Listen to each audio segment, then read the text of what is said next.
Hello everyone, आज के class में मैं आपका वेलकम करती हूँ। इस वीडियो में हम लोग समुद्र विज्ञान का विषय क्षेत्र यानी स्कोप ऑफ ओशियनोग्राफी देखेंगे। जब हम कहते हैं scope of any subject, it means कि वो जो सब्जेक्ट है उसका कंटेंट क्या होगा, उसकी विषय सामग्री क्या होगी, यानी उसमें क्या क्या चीज़ें पढ़ी जाएगी और उसका विस्तार कितना होगा। तो इस वीडियो में ही आपको एक चीज़ बार बार लिखा हुआ मिलेगा, क्या पढ़ते हैं। तो आप इससे याद रख सकते हैं कि स्कोप का सिंपल सा मतलब है कि उस सब्जेक्ट में हम क्या पढ़ते हैं। और यदि हम सिंपल लैंग्वेज में देखें तो समुद्र विज्ञान जो है महासागरों का समग्र अध्ययन है, यानी कि जो महासागर है उसकी ओवरऑल जो स्टडी है उसी को समुद्र विज्ञान कहा जाता है। तो इसमें मुख्य रूप से 5 चीज़ें शामिल होती है: भौमिकी, भू आकृति, भौतिकी, रासायनिक और जैविक। यानी कि जो महासागर हैं या सागरीय जल हैं या सागरीय बेसिन हैं उसके भौमिकी, भू आकृति, भौतिकी, रासायनिक और जैविक पक्ष के अध्ययन को समुद्र विज्ञान के अंतर्गत शामिल किया जाता है।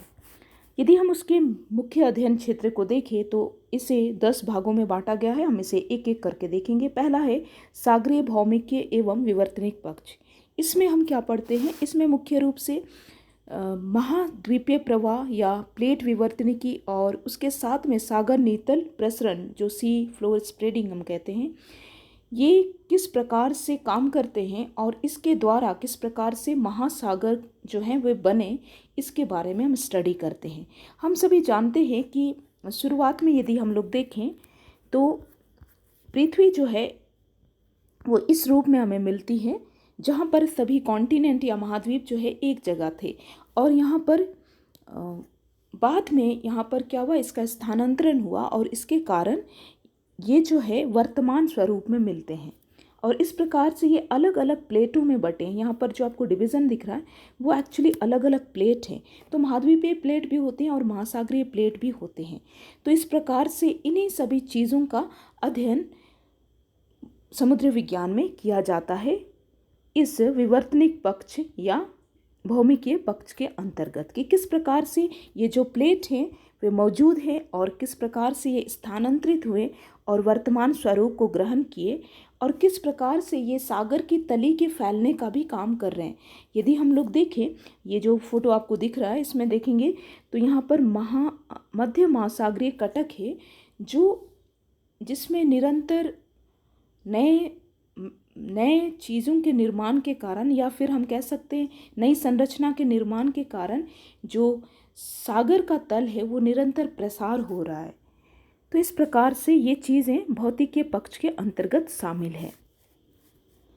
तो इससे हमें पता चलता है कि सागरीय जो बेसिन है उसकी उत्पत्ति कैसे हो रही है। नेक्स्ट हम लोग देखेंगे इसका सागरीय भू आकृतिक पक्ष यानी कि जियोमॉर्फोलॉजी एस्पेक्ट। इसमें हम लोग क्या पढ़ते हैं? इसमें हम लोग मुख्य रूप से देखते हैं कि जो सागर के तल होते हैं उसके अंदर भी कुछ आकृतियाँ पाई जाती है। जैसे यहाँ पर देखें, यदि हम लोग यहाँ पर देखें, यहाँ पर पानी है और सागर स्टार्ट हो रहा है। उसके पहले शुरुआत में यहाँ पर देखिए महाद्वीपीय मगन तट हमें मिलता है, उसके बाद हमें महाद्वीपीय ढाल मिलता है, फिर गहरे सागरीय मैदान मिलते हैं। तो इस प्रकार से हमने इस बात को देख पा रहे हैं यहाँ पर कि समुद्र के अंदर भी आकृतियाँ हैं। तो उसी का अध्ययन इस पक्ष के अंतर्गत किया जाता है। इन आकृतियों का क्या नाम है? कॉन्टिनेंटल शेल्फ या महाद्वीपीय मगन तट, डीप सी प्लेन यानी कि गहरे सागरीय मैदान, ट्रेंच यानी कि खाई। यहाँ पर हम लोग देख सकते हैं ट्रेंच खाई के रूप में हमें दिख रहा है, ओशियन ट्रेंच यहाँ पर लिखा है, फोटो में देख सकते हैं। तो ये सभी आकृतियाँ हैं। तो जियोमॉर्फोलॉजी पक्ष के अंतर्गत इन आकृतियों का अध्ययन किया जाता है। आई होप ये क्लियर है। नेक्स्ट हम लोग देखते हैं भौतिक एवं रासायनिक पक्ष। भौतिक एवं रासायनिक पक्ष जो है इसके अंतर्गत भौतिक गुण जो सागरीय जल होते हैं उसके भौतिक गुण, जैसे हम लोग देखते हैं तापमान है, घनत्व है, लवणता है, शांता है, ये सब क्या है? ये सब भौतिक और रासायनिक पक्ष है। यदि हम लोग इनकी गति को देखें तो हम लोग जैसे सागरीय जल जो होते हैं उसमें ज्वार भाटा उठते हैं। ज्वार भाटा क्या होते हैं? चंद्रमा और सूर्य के जो गुरुत्वाकर्षण बल होते हैं और पृथ्वी के जो घूर्णन बल होते हैं उससे समुद्री जल में जो उतार चढ़ाव होता है उसे ज्वार भाटा कहते हैं। यदि आप समुद्र के पास जाएं तो ऐसा नहीं है कि समुद्री जल पूरा स्थिर मिलेगा जैसे तालाब का जल होता है, लेकिन इससे अलग होता है। समुद्री जल जो है उसमें हमें उतार चढ़ाव देखने के लिए मिलता है, जिसे हम ज्वार भाटा कहते हैं। तो ये सभी क्या है, ये सभी चीज़ें उसके भौतिक गुण हैं। इसके अलावा तापमान, समुद्र का जो जल होता है उसका तापमान होता है, जैसे वो सूर्य तप ग्रहण करता है उसी के अकॉर्डिंग उसका तापमान घटता बढ़ता रहता है। या फिर हम कह सकते हैं जो उष्णकटिबंधीय क्षेत्र होते हैं वहाँ पर तापमान अधिक होता है, और जो ध्रुवीय क्षेत्र होते हैं वहाँ पर सागरीय जल का तापमान भी निम्न होता है। तो ये सभी चीज़ें भौतिक पक्ष में शामिल होती है। उसी प्रकार कुछ चीज़ें हैं जैसे लवणता है, वो रासायनिक पक्ष के अंतर्गत आता है। और यदि हम समुद्र के पानी को देखें तो हम जानते हैं कि उसकी जो लवणता है वो अधिक होती है। क्यों? क्योंकि इसमें जो पदार्थ हैं वे मिले रहते हैं। रासायनिक पदार्थों के मिलने के कारण उसकी जो लवणता अधिक होती है और इस कारण से उसका घनत्व भी अधिक होता है। उसकी तुलना में यदि हम मीठे जल को देखें तो उसका घनत्व कम होता है। तो ये क्या है, ये सागरीय जल के रासायनिक पक्ष हैं और इसका भी अध्ययन समुद्र विज्ञान के अंतर्गत किया जाता है। तो ये भी इसका एक स्कोप है। यदि हम लोग देखें कि कौन कौन से कंपोनेंट हमें मिलेंगे तो इसमें हमें chloride, sodium, sulphate, magnesium, calcium, potassium, ये सभी चीज़ें हमें समुद्री जल में देखने के लिए मिलती है। नेक्स्ट हम लोग देखेंगे महासागरों की गतियाँ। महासागरों की जो गतियाँ हैं वे इसमें शामिल होती है। जैसे महासागरों में तरंग उठते हैं और उसके साथ धाराएं होती हैं, ज्वार होते हैं, सुनामी होते हैं। तो ये सभी चीज़ें महासागर की गतियों के अंतर्गत आते हैं। तो इनका भी अध्ययन समुद्र विज्ञान में किया जाता है कि किस प्रकार की तरंगे हैं, किस प्रकार की धाराएं हैं, ठंडी धाराएं हैं या फिर गर्म जल धाराएं हैं।